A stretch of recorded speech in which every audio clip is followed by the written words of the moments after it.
care, cred că o să vă aduc, cred că știți jocul după cum arată, este jocul ăla cu zombie care trebuie să supraviețuim, dar ideea este că jocul nu este făcut de persoana care a făcut jocul original, deci asta e una dintre, să zic așa, problemele la acestui joc, că nu e făcut de originalul, dar pot să vă zic că jocul e destul de... Nu se miști, stați o că pușca, wow. Ok, hai să stăm cu ceva care nu consumă gloanțe. Este aceeași hartă care cred că știți data trecută, numai că ce este diferit este că aici avem mai mult loc. Bă, deci nu a fost deloc de inspirație aici, adică de ce arată așa? Ok. Bă, n-am niciun ambient în fond, dar știți că în jocul original era un sunet, era o muzică, era ceva. Aici e gol. Și ținta e mai sus decât... Tristiuțul ăla că mai jos decât în principal. Ok. Hai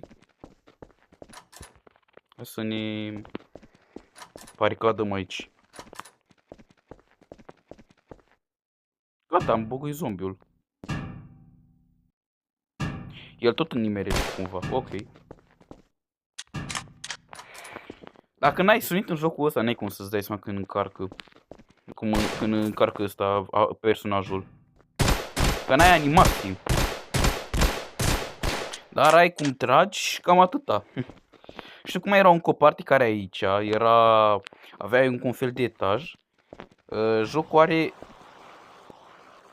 nivele custom. Da, avem jocul ăsta, are niște nivele custom. Ideea este că e o problemă dacă ar intra o persoană acum, pentru că jocul ăsta e destul de mort să luăm așa. Adică nu prea joacă nimeni. Nu este un joc original, asta am vrut să am uitat să anunț. Jocul original are player foarte mulți, are 500 și ceva de player în cam tot timpul. Unul ar poate să aibă și 800 și unul cât de playeri, da.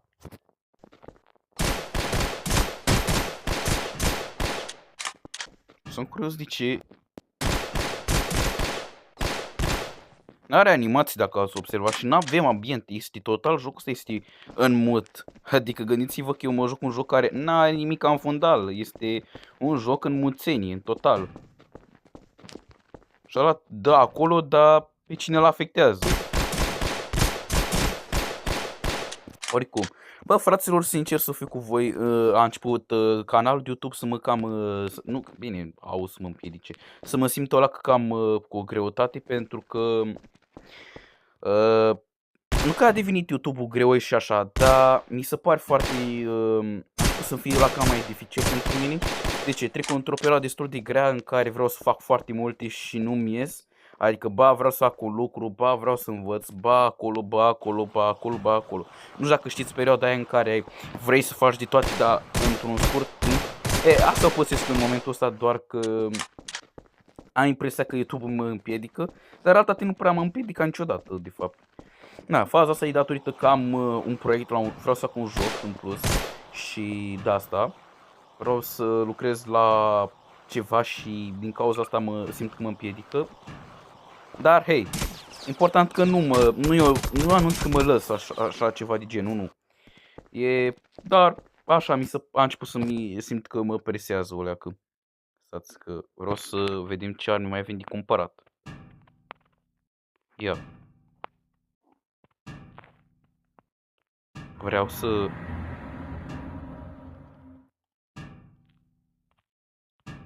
Hai să vedem dacă putem să facem un thumbnail. Știți?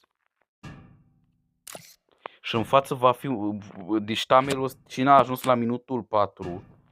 La minutul 4 și 26. Știi de unde provine thumbnail-ul? Păi vă vedeți că n-am țintă. Păi... Cum pui mi trag? Ok. N-am țintă. Adică până într-un fel voi trage în gol. Mamă, câți bani am avut. Îmi place că telefonul ăsta ține jocul în 40 de FPS-uri. Țin că mă jucam jocul ăsta și cu 5 FPS-uri. Dacă nu mă înșel. Este timp până se spunează.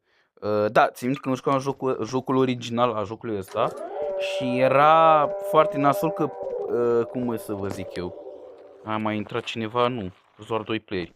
Asta mă lăs să mă omoare. Nu-i cealaltă. Acolo arată că-s 2. Hai, bate-mă.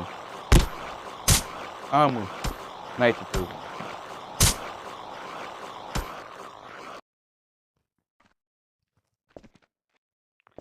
N-am vărsat cu asta. Așa, m-a lăsat să mă omoare. Deci asta e chiar interesant. Avem mech în jocul ăsta. Stați că am o chestie filmat care voi poate, în sfârșit am o chestie care filmez și în sfârșit nu mai poate vedea nimeni pentru că mi se părea stupid la început. Că știți minte că aveam o bolină aia care filmez cu aplicații care nu mă înregistrează bolina respectivă. Și asta îmi face un plac extrem de mare pentru că în videoclipuri se dea tot timpul foarte urât datorită bolinii alea, tot timpul vedeai bolina aia și nu puteai să... Adică personal, că eram o persoană care nu cunoșteam YouTube-ul real, puteam să mă mișto contentul respectiv. Pentru că mă enerva foarte... De ce? Pentru că bulina aia era dintr-o aplicație foarte mizerabilă, care nu mai vreau să o am, nici să nu mai am nicio mod de a mai folosi deloc. De ce zic asta? E cea mai proastă aplicație de registrat vreodată. De ce? Mi se închidea filmarea în NAS, da, una din NAS, a doua, aplicația era de rahat, deci în primul rând îți făcea mofturi, o gârlă de mofturi, ba nu se auzea jocul, ba trebuia să folosești căști, ba trebuia așa, din cauza unor jocuri se închidea jocul, nu jocul, filmarea și trebuia să fac, iar să reîncep și dacă era o parte din videoclip care a trecut ceva din acel videoclip, trebuia să nu știu cum.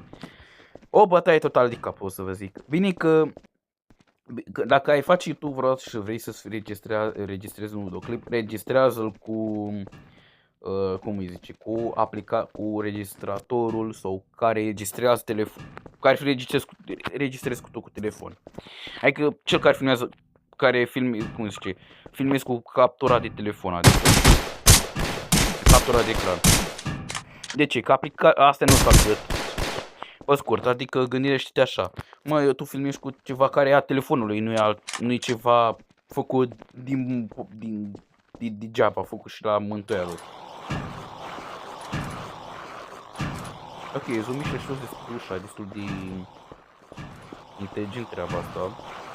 Da, și vedeți, nu a intrat niciun player până acum, deci sunt singurul care mai joacă jocul ăsta. Jocul ar putea să fie unul bun. Dar dacă ar face cu jocul cu ambient, ai avea sound ambient, ai avea ceva mișto.